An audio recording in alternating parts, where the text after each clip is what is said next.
It's hard to imagine a world where Nike isn't the top brand. Imagine LeBron James, the NBA's current biggest superstar, in a pair of signature LeBron James LA Gears. Or how about in a pair of Reeboks? There's no way that would ever happen in today's world, right? But back in the mid 80s and early 90s, the emerging athletic sneaker market was on the rise. Today, we'll delve into the intriguing story of how Nike won the sneaker wars of the 90s. Act 1. Origins of the Three Giants. Here in this arena, the world's greatest athletic shoes compete every day. Converse, Pony, Puma, Ling, Nike, Adidas! Nike, Adidas, and Reebok. Three brands that have shaped sneaker culture as we know it today. These were the main players in the gold rush for the booming athletic wear market. It took a lot of groundwork for them to even be considered to be in the top three, so let's have a look at the origins of each brand. Nike, originally known as Blue Ribbon Sports or BRS, was founded by University of Oregon track athlete Phil Knight and his coach Bill Bowerman on January 25th of 1964. Now, many people don't know this, but the company initially operated as a distributor for Japanese shoemaker Onitsuka Tiger, known today as ASICS. Phil Knight started his business by selling imported shoes from the Japanese company Onitsuka, not by manufacturing his own. He saw a white space in the market for high-quality running shoes and flew to Japan to work out a deal with Onitsuka shortly after he finished college. He went on to sell his first shoes at track meets out of the trunk of his car, and their design and quality quickly became popular. However, over time, he faced issues with Onitsuka regarding distribution rights, slow shipments, and the creation of new shoe designs. These issues ultimately led him to start Nike.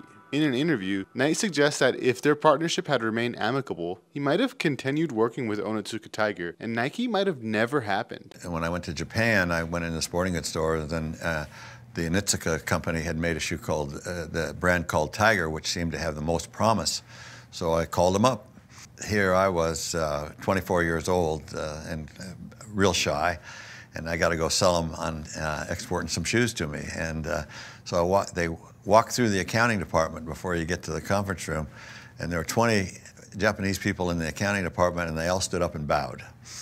And I thought, oh boy, they think I'm a big shot. The name Nike was adopted in 1971 after the company severed ties with Onitsuka and decided to produce their own line of athletic footwear. The name was suggested by the company's first employee, Jeff Johnson, and it is derived from the Greek goddess of victory. The now iconic swoosh logo was also created in 1971 by graphic design student Carolyn Davidson, who was paid just $35 for her work. In the early years, Nike focused on designing innovative running shoes for athletes. Phil Knight's track coach and business partner Bill Bowerman was instrumental in the process. He was constantly looking for ways to improve his athletes' shoes. One of his most famous innovations was the Waffle Trainer, a running shoe with the waffle-like sole that was inspired by Bowerman's wife's waffle iron. This shoe, which was introduced in 1974, was a major success and contributed significantly to Nike's growth. And it wasn't long before Nike became a force to be reckoned with within the sports world. Meanwhile, across the pond in the UK, brothers Joe and Jeff Foster, who took over their grandfather's shoemaking business, were focused on scaling Reebok.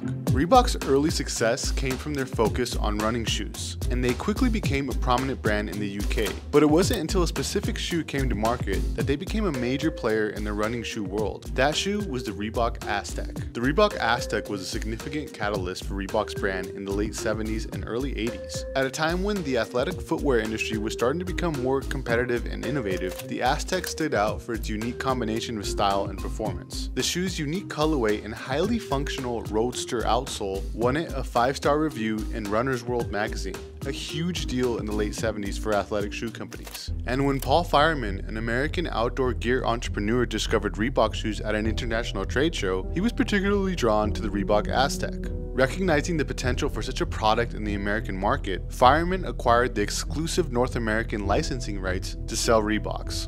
And thanks to certain innovations and marketing strategies, of which we'll discuss later in this video, Reebok became one of the big dogs in the race for the #1 sports brand. As things were ramping up for Nike and Reebok, the OGs on the block, Adidas, was making moves to eat up more market share. Adidas was founded in Germany in 1949 by Adolf Dassler. The brand's roots actually go all the way back to the 1920s when Adi Dassler and his brother Rudolf Dassler established a shoe company together. However, the brothers had a fallout leading to the creation of two separate entities, Adidas and Puma. But that's a video for another day. For decades, Adidas dominated the athletic footwear world. with a particular emphasis on track and soccer shoes. They were one of the first companies to produce shoes specifically designed for different sports, and their shoes were used by many successful athletes, further increasing their reputation and recognition. And as the late 80s and 90s rolled around, Adidas, just like Reebok and Nike, had their eyes set on becoming the go-to athletic sportswear brand for the NBA, a massive land grab. Act 2. Innovation. Obviously, the introduction of the Air Jordan line was a game changer for Nike and its relationship with the NBA. When Michael Jordan joined the NBA, Nike signed him to an endorsement deal and designed him a signature shoe, which was unheard of at the time. This was a bold move when most players were wearing just standard issued sneakers for the basketball court. Design and performance of the Air Jordan, coupled with Jordan's phenomenal success on the court, created a huge demand for shoes, and thus the Air Jordan line was born. Air Jordans became synonymous with on-court excellence and off-court style, setting a new standard for basketball footwear. Each new Air Jordan model that released saw unique innovations and improvements from the last. For example, when the Air Jordan 11 came out in 1995, it introduced two key materials to the world of basketball: ballistic mesh and patent leather. Ballistic mesh is a type of durable and robust nylon fabric that is typically used in items that require excellent durability and strength. This material was used on the upper of the Air Jordan 11, but what really caught the attention of consumers was the eye-popping patent leather. This was a super high performance shoe called the Jordan 11, and this shoe was, I think it's my all-time favorite shoe because there is so much technology in this shoe. It was really a big leap forward in basketball shoe design, and I'm very proud to have been involved with that. Patent leather is a type of leather that has a very shiny, glossy finish. Besides aesthetics, the patent leather actually had utility. It was made to provide better foot support for the aggressive lateral movements in basketball. Okay, let's talk about their biggest innovation for a second: Nike Air technology. While Nike Air technology was first introduced in the late 70s in the Nike Tailwind, it was in the 80s and 90s when it really started to take off, culminating in the introduction of the Air Max line. The Air Max 1, which released in 1987, featured a large air cushioning unit which was visible at the heel, something that was unique at the time and became a distinctive feature of the brand. This technology provided unparalleled comfort and cushioning, making it a hit among athletes and consumers alike. It was featured in several Air Jordan models like the Air Jordan 3, 4, and 6. Off the court, the Air Max line was dominating. Sneakers like the Air Max 95 were becoming the go-to for hip-hop artists and celebrities. The Air Max 95 was the first Air Max to feature visible air units in the forefoot as well as in the heel. The design was inspired by human anatomy and the Earth's erosion. The sneaker was groundbreaking. You see, Nike was not afraid to push the boundaries when it came to design. The bold and distinctive designs of their shoes, such as the visible air unit and the Air Max line, or the unique designs of the Foamposites, set them apart from the more conservative designs of other brands. These designs were appealing to not just the players but also the fans, making Nike a popular choice off the court as well, which obviously increased brand awareness and their profits. Meanwhile, Adidas had a more conservative approach to their innovations on the basketball court, banking on their signature technologies like the torsion system. The torsion system allows the forefoot and the rear foot to move independently of one another, adapting to varying surfaces without straining the foot through excessive motion. This technology was used in various Adidas running shoes, but also incorporated into their basketball shoe designs for better stability and surface adaptation on the court. One of the most high-top sneakers you'll ever see is the 90s Adidas basketball shoe, the Adidas Torsion Artillery. This shoe's crazy. It's like super high. It looks like a moon boot. The sneaker actually got a retro and a collab with Kid Cudi not too long ago. They also made use of their iconic EQT line. Introduced in the early 90s, EQT represented a shift in Adidas design philosophy. The line, which included basketball shoes, was built around the concept of performance and the needs of the athlete. The shoes featured unique lacing systems for better lockdown and support, and they had a more minimal, stripped-down aesthetic. A lot of the sneakers were also done up in the iconic EQT turquoise colorway. But by far, their most innovative, memorable footprint in the basketball world during the 90s was their Feet You Wear technology. In the mid-90s, Adidas introduced a unique technology which aimed to create shoes that mimicked the natural movement of the foot. This concept was used in various Adidas sneakers, including basketball shoes like the Adidas KB8, which was Kobe Bryant's first signature shoe after signing with Adidas as a rookie in the NBA. We'll talk more about athlete and celebrity endorsements of all three of the brands later on in the video. Okay, let's go back to the early 80s and talk about the incredible rise of Reebok in North America after Paul Fireman took over. This all started with Reebok's famous aerobic shoes. They were a game changer in the athletic shoe market and were instrumental in Reebok's dominance in the fitness industry in the 1980s. Introduced in 1982, the Reebok Freestyle was the first athletic shoe designed and marketed specifically for women. At the time, aerobics was booming and the fitness craze was in full swing. The Freestyle was lightweight, flexible, and came in multiple colors to appeal to a more fashion-forward audience. The shoe was a massive hit and is largely credited with starting the trend of athletic shoes as everyday casual wear. The Reebok Freestyle was made with glove leather, a soft, pliable material that offered comfort and flexibility, which was perfect for the high-impact dynamic movements involved in aerobics. This material also gave the shoe a premium feel, differentiating them from many other athletic shoes on the market that were made from harder, less flexible materials. Reebok's focus on women's fitness market with the Reebok Freestyle gave them a significant competitive edge during the fitness boom of the 80s. Both Nike and Adidas were still primarily focused on male-dominated sports like basketball and soccer, leaving a gap in the market for women's athletic shoes. Reebok was able to fill this gap with the Freestyle, and as a result, their sales soared. At one point in the mid-80s, Reebok even surpassed Nike in terms of market share. Crazy, right? However, as the aerobics trend started to fade out towards the late 80s and early 90s, Reebok struggled to maintain their dominance. The company had difficulty breaking into the basketball and running shoe markets, which were already dominated by Nike and Adidas. This led Reebok to innovate one of the most iconic sneaker technologies the world has ever seen. That's right, the Reebok pump. Reebok's pump technology was introduced in 1989 and was a groundbreaking innovation in the world of athletic footwear. It was one of the first sneaker technologies that allowed for actual personalized fit and comfort in shoes. The Reebok pump debuted in two colorways. Both featured the iconic orange basketball on the tongue, which operated the pump system, and both came in high quality leather. One came in white and blue and the other in black and gray. The idea to place inflatable air bladders in performance shoes was inspired by air splints. Air splints are used to immobilize arm and leg fractures by using even air pressure on the limb to create stability. The idea was that the air bladder would provide a custom fit for every customer, since not one foot is the same. Not only was it a groundbreaking design, sales went through the roof and it turned the industry on its head. The original prototype for the pump was called the Pro Pump, which had a dial wheel to adjust the amount of air pressure you wanted in the airbag. And the actual pump mechanism was in the heel of the sole, so as you walked, the shoe would pump up. They eventually went with the basketball on the tongue as the pump, but the one where you would walk and it would pump up your shoe, that's crazy. That's some future stuff. The Reebok pump retailed at $170 when it first came out, which is an insane price, almost double the cost of any Jordan shoe in 1989. Reebok was worried about this because at the time, Nike and Reebok were at war and the pump actually released the same year as Nike's own pump-infused shoe, the Nike Air Pressure. Can you guess who won that battle? Great defense starts with your feet, and I have MVP feet. That's why I play in the pump from Reebok.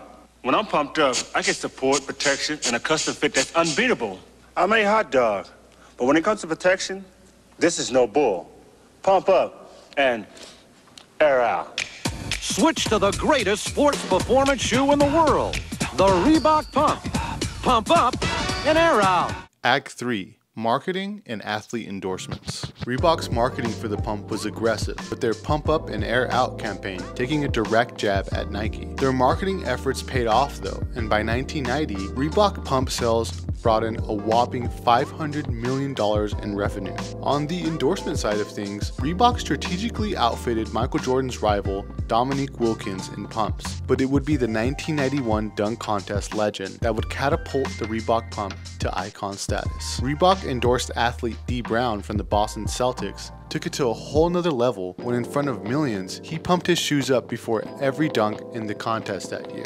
He won with an iconic no-look one-handed dunk. It became the poster for the Reebok pumps. Sales were astronomical, and it wasn't long before they surpassed $1 billion in revenue. Check out this clip from the same year of Sinbad promoting the beloved Reebok Blacktop pumps. Insert Sinbad commercial. Rewind is brought to you by Reebok, who reminds you that life is short. Play hard.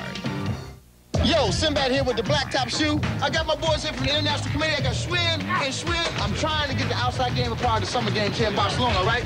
Tell me you don't love this game. Look at this game. Somebody give my man a monster slam. Play 60. You got it? This is Reebok black top shoe. I mean, you can't beat this. This is made for the outdoor game. How do you pick the team, though? How you pick your teams? You call game. I got game. No, I got game. I got game. No, I got the game. No, you ain't gonna never get a game. So, we definitely going to Barcelona this summer? Is that too much to ask for? Am I asking for too much here? Another short-lived victory for Reebok came when they signed Shaquille O'Neal. The two big brands fighting for Shaq at the time were Reebok and Nike. Reebok was able to offer the Big Diesel his own signature shoe, and as for Nike, they didn't want to take that risk. This was an easy choice for Shaq. He chose to sign with Reebok. As we already discussed, Reebok was a force to be reckoned with back in the 90s. Aside from the commercial success that was the Reebok Pump, they had the popular Blacktop line, shoes made for the wear and tear of street ball, even making some appearances on the gridiron, with Emmitt Smith having his own signature line with the brand. Very different from the Reebok we see today, unfortunately. Shaq and Reebok had some massive hits like the Shaq Attack and the Shaqnosis, but a fan encounter at a game left a lasting impression on him. As the story goes, while Shaq was still a member of the Magic, a mother came up to him and asked why the prices were so expensive for his shoes. Shaq would explain that he doesn't make the prices, Reebok does, and even offered the mother money. She responded with, "I don't want your damn money." This specific event stuck with Shaq for years and brought him back to his childhood and him asking his parents for shoes. It left him questioning his values. Shaq knew he had to do something, so he called Reebok and told them that he would resign and go his own way. He started two brands, the Dunkman line, which was the shoes Shaq would actually wear on the court, and the Shaq line, the consumer line that really focused on the affordability of the shoes. Meanwhile, Nike was absolutely making moves and ascending the ladder. You're traveling through the weightless environment of Nike Air Flight. Next up, the flight dimension. Examine, if you will, Scottie Pippen about to discover the power of his flight shoes by way of a time warp.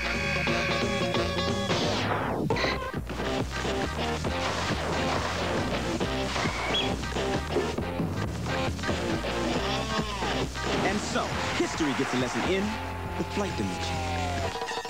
Nike's marketing approach during the 90s was a masterclass in branding, and the company set the standard for sports marketing during this period. Obviously, Nike's biggest strategic move was signing MJ. Their partnership with Michael Jordan began in the mid-80s, but reached new heights in the 90s. The Air Jordan line was immensely popular, and each new release was a major event. Jordan's success on the court, including 6 NBA championships during the 90s, only boosted the brand's popularity. Nike leveraged Jordan's star power effectively, not only in advertising for the Air Jordan line, but also in broader marketing efforts. Most notably, the commercials the brand did with Spike Lee. Yo, Mike, do you know how you defy gravity? Do you know? Yes, Mars. I overcome the acceleration of gravity by the application of my muscle power in the vertical plane, thus producing low-altitude Earth orbit. Man, Money, that's some serious smarts. Where you learn that? In school, Mars. Mr. Jordan, do you have something you'd like to share with the rest of the class? Yeah, don't be stupid. Stay in school. Do what Michael Jordan says. Stay in school!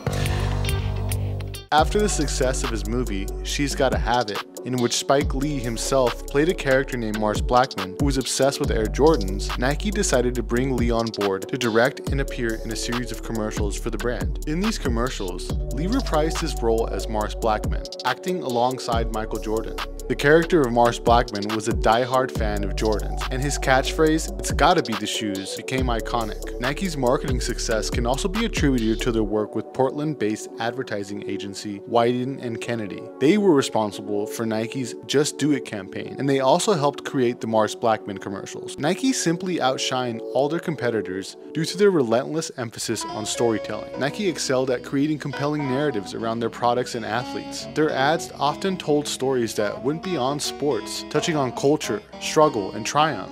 This made the brand relatable and engaging to a wide audience. And not to mention some of the most brilliant product placements in TV and film. From the Air Jordan 11s in Space Jam, to the Nike Air Force Commands and White Man Can't Jump, to the Air Mags in Back to the Future. Nike was everywhere in the 80s and 90s. But the cherry on top was their near-perfect roster of NBA athletes. Nike had numerous NBA players under their endorsement contracts, including superstars like Charles Barkley, Reggie Miller, Scottie Pippen, and Penny Hardaway, just to name a few. This gave the company a strong presence in the league and kept them front and center, leaving all their competitors trailing. The battle for market supremacy was on full display. In fact, during the 1992 Olympics in Barcelona, the United States basketball team was sponsored by Reebok. However, Michael Jordan, a key player on the team who obviously was with Nike, did not want to visibly promote Reebok during the medal ceremony. MJ draped an American flag over his shoulder during the medal ceremony, which conveniently covered the Reebok logo on his tracksuit. This act became a notable moment in sports marketing and endorsement history. It's important to note that this wasn't just about Jordan's personal deal with Nike. Several other members of the Dream Team, including Magic Johnson and Charles Barkley, also had individual shoe deals with companies other than Reebok, but they didn't take the same measures as Jordan did to cover the logo. The incident illustrates the extent of Michael Jordan's loyalty to Nike and his astute understanding of marketing and branding. The GOAT in every sense of the word. Alright, before we get into Adidas' approach to marketing and athlete endorsements, I want to give some shine to the other competitors who, while didn't exactly execute as well as the top 3, they did have some great moments.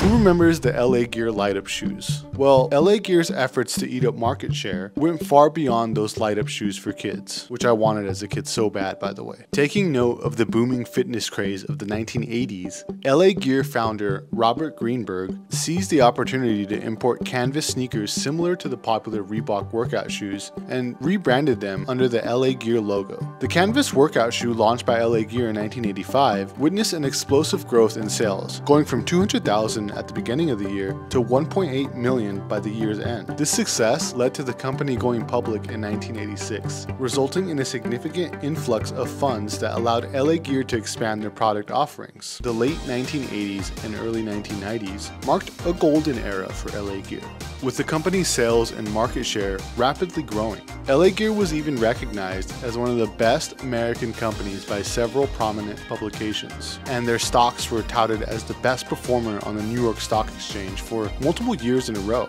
By 1990, LA Gear sales peaked at $818.8 million, and the company held an impressive 11.8% share in the US shoe market, ranking third only to giants Nike and Reebok. However, the rapid growth of LA Gear wasn't without its challenges. The company's focus on keeping up with trends and emulating competitors' designs and marketing strategies raised eyebrows and led to criticisms of lacking originality. I mean, look at these LA Gear catapults. They're clearly a ripoff of the Air Jordan 4s. The company's approach to partnerships with celebrities and athletes, while successful in some cases, also backfired in others, such as the failed partnership with the retiring basketball star Kareem Abdul-Jabbar. The situation worsened when the brand invested heavily in a deal with pop star Michael Jackson, which turned out to be a significant failure. By the end of 1990, the brand was facing a downward trajectory, which was further exacerbated by lawsuits from competitors Nike and Reebok. And as the company's fortunes began to plummet, it sought relief through a $100 million investment from Trefoil Capital investors, who gradually took over the company. Despite numerous efforts to save the company, including staff reductions and bringing in new leadership, LA Gear could not regain its footing. The company faced bankruptcy in 1998 and was later sold to ACL International. While LA Gear continues to exist today, it has never regained its past glory or influence in the footwear industry. And despite its meteoric rise, LA Gear serves as a stark reminder of the importance of originality, customer connection, and sound investment decisions in the cutthroat world of fashion and footwear. Okay, what about FILA? Where was FILA in all of this? Well, they decided to make a bold move into the NBA by signing one of the league's most promising stars during that era, Grant Hill. This came about after Hill's negotiations with Nike didn't necessarily fall through, with Grant Hill feeling that he was kind of lowballed by the swoosh. He was advised by his father to check out FILA's headquarters, and there he saw the lucrative offer that FILA was prepared to make. Impressed by the potential deal, Hill reportedly said, "You know, I can wear some FILAs." The partnership between Grant Hill and FILA began in 1994, and by 1997, Hill had signed a 7-year, $80 million contract with FILA. This enormous endorsement deal not only brought hundreds of millions of dollars to FILA, but also led to a cultural moment as Hill's association with the brand significantly boosted its popularity. Grant's second shoe, the FILA Grant Hill 2, still sells well to this day. Fun fact, Tupac Shakur donned the sneaker in the album booklet for his iconic All Eyes on Me record, with this crazy design featuring a large FILA logo on the side and on the bottom. The Grant Hill 2 actually became a symbol of West Coast hip-hop style for a short time, and the FILA Grant Hill 2s were a must-have. Though Grant's shoes helped elevate FILA to the number 2 spot in basketball shoe sales in 1996, Hill suffered significant injuries throughout his career, limiting his star potential. The company never found someone to match Hill's rookie hype. The turn of the millennium instead saw Nike continuing to assert its dominance by signing nearly every future star, from Kobe Bryant to LeBron James. Adidas, on the other hand, had a pretty fair at-bat when they landed an endorsement deal with none other than a young Kobe Bean Bryant. It's a little circus shot by Kobe Bryant from Lower Merion High School in the Philadelphia area. There he's hanging and twisted in the air. This is Sonny Vaccaro, the man responsible for introducing Nike to Michael Jordan in the late 80s. You may have never heard of Sonny, but he's been behind some of the biggest sneaker deals the NBA has ever seen. In 1996, Sonny was working as a consultant to Adidas, and through his Adidas-sponsored ABCD basketball youth camp, Sonny Vaccaro was able to scout on-the-rise high school basketball players for Adidas. Kobe was one of those players, and by the end of the camp, Kobe was in an all-star game and made a name for himself. Straight out of high school, Kobe was the new face of Adidas, not unlike how Allen Iverson became the face of Reebok straight out of high school. The only difference was that AI had a signature shoe right out of the gate. This wasn't the case for Kobe though. Adidas decided to use Kobe's attention to promote their brand new footwear technology called Feet You Wear, which we discussed earlier, that was designed to mimic the natural curves and the shape of the human foot. Throughout his rookie season, Kobe would rock the top 10 2000, the top 10 2010, and the EQT Elevation. The EQT Elevation in particular has earned itself iconic status thanks to Kobe wearing them in a Lakers PE colorway when he won the 1997 Slam Dunk contest at All-Star Weekend.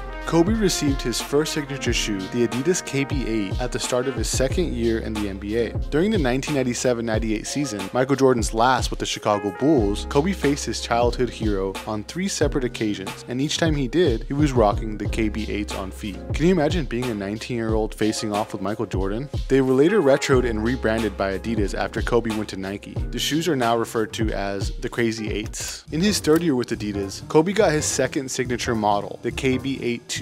While not as popular as the previous KB8s, the sneakers were still retroed by Adidas under the name the Crazy 2s. Aside from the Feet You Wear technology, the sneaker featured a synthetic upper with multiple molded layers and a mesh tongue, an EVA midsole, and a torsion system plate for stability. He only wore these for a year before moving on to his third signature shoe, the KB8-3. The KB8-3 was the final Adidas Kobe sneaker to release under the KB8 moniker.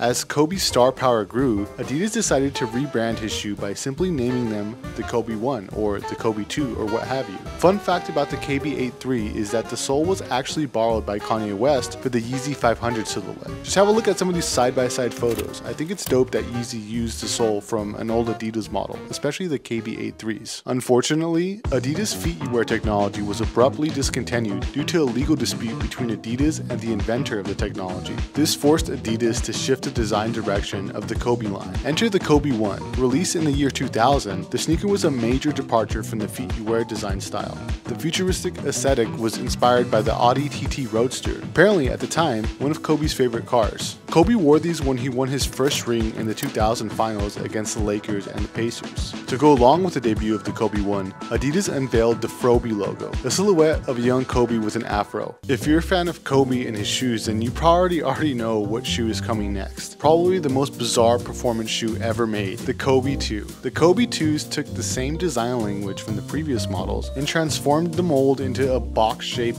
looking toaster, something the world was not ready for. In fact, even Kobe Bryant wasn't ready for the shoe. Many believe that the Kobe 2's unfavored design is the reason why Kobe ended up severing ties with Adidas in the first place. Kobe didn't like the design direction the three stripes were taking him in. I mean, look at these unreleased Kobe 3 prototypes. They're hideous. This is what would have been the follow-up if Kobe stayed with Adidas. Thank God he left. I don't blame him for wanting to opt out of the contract. Allegedly, he even paid Adidas $8 million to part ways. As part of his buyout agreement, he was restricted from signing with another brand for 1 year, which resulted in a season of him being a sneaker free agent, which every brand was sending him shoes. Nike, Reebok, even And1 was sending him shoes. They were trying to sign him. But everybody already knows that he ended up going with Nike. It's worth noting that the success of a sportswear company in the market isn't solely determined by the athletes they endorse. Other factors such as the quality and design of their products, their marketing strategies, and their brand image also play a crucial role in the success of a company. And Nike was killing them in all of those areas during the 90s and early 2000s. And so thanks to the Air Jordan line, the Just Do It campaign, and all the other iconic innovations that Nike is known for, Nike was victorious in not only dominating the market in the US, but eventually globally as well. But hey, let me know what you guys think about this video. If you made it all the way to the end of this long ass video, I appreciate it. Thank you so much. And we'll see you guys in the next one. Peace.